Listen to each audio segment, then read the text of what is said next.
Hello, my clowns and cryptids, and welcome to the silly side, where we survive and thrive on joke streams and the audacity to try.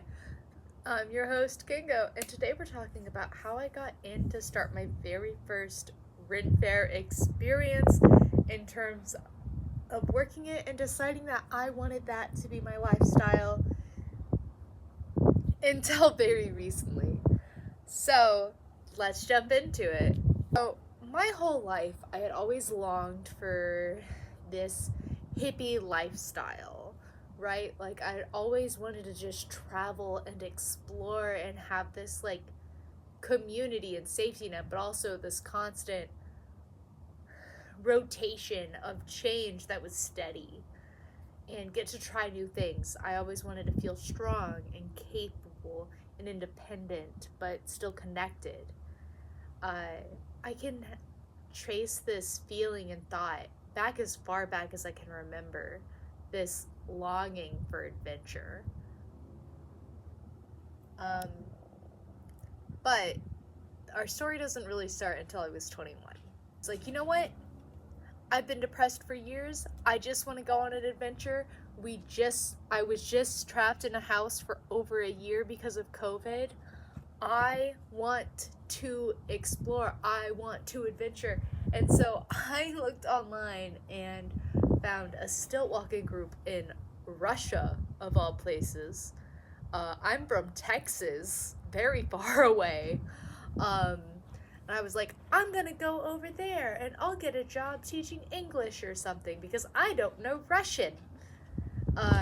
Very quickly, my family was like, you're gonna get human trafficked. My mom kept on saying how I was gonna get human trafficked. My dad kept on saying, remember that movie Taken where the girl gets kidnapped? I don't have the skills to come and save you. Don't do that. So, my whole family was like, hey man, that's not a good idea. And I was like, fine, but I'm mad about it because I want to do something.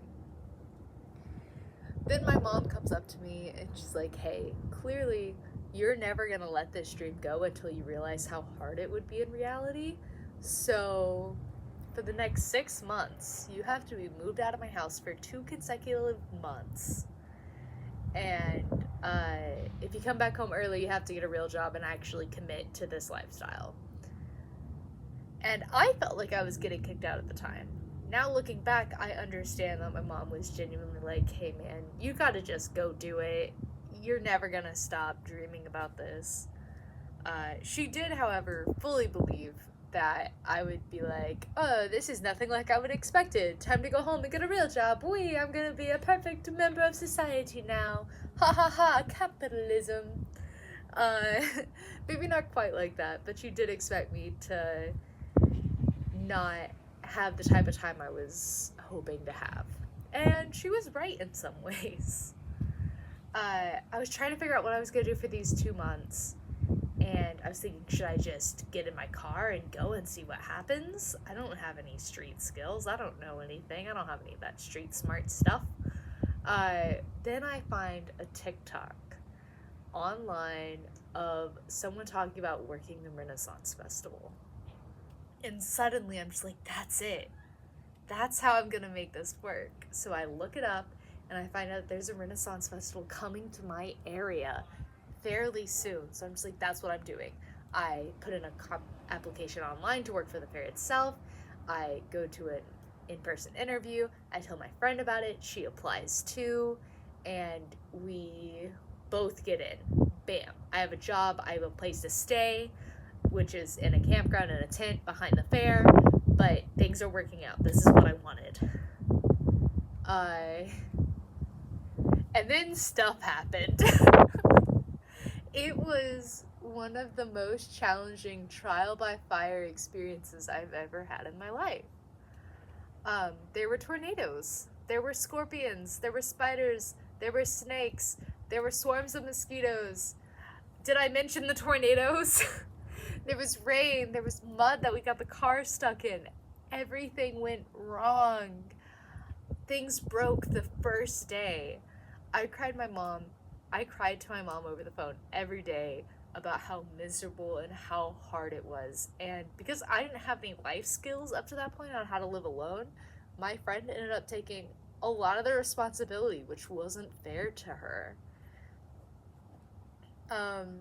It was an insane experience, but at every single stage of everything sucking, there was equally as much of people showing up and helping and giving us advice and setting up a tarp for us and letting us borrow power tools.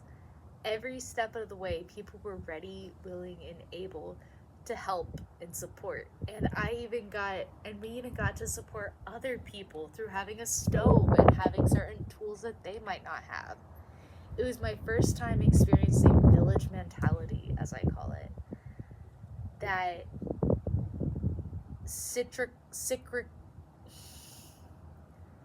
the secular nature of helping each other and really being there for each other. I was told for all my life that witches and people who smoked and all these other things were evil and scary, but they embodied the teaching of Christ and community more than I had ever seen in any church throughout my whole life.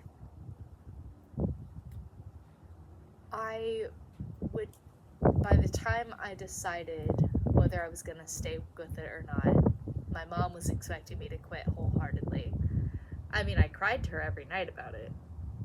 But then I said, I got a job in Colorado. That's where I'm going next. And I don't regret that. I'm so proud of myself for having the courage to really commit, even though there were so many challenges I faced. The next show, there were bears. Like, it was chaotic, but I knew that the village had me and that I was supported. And I felt so safe and free and adventurous. I said for many years after that I felt like I was homesick for a place I had never known, and I finally found it. And I believe that. I believe that my journey is a line of homes and experiences that I get to find throughout the world and universe and time. And I'm so thankful for that. And through that experience, I know that wherever I am, I can find a home and I can build a community. Thank you, Renfair, for teaching me those things. And thank you, past me, for being brave enough to really commit and explore that. You made us into one cool person. One cool guy. If there's something that calls to you and feels like home, be brave enough to explore it. Be brave enough to really find that place and search for it that makes you feel homesick. And if you can't find it, build it.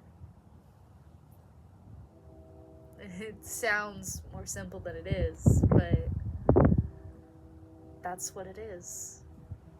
If the place you want to live your life doesn't exist, it's your job to make it exist. Good luck, my little clowns and cryptids.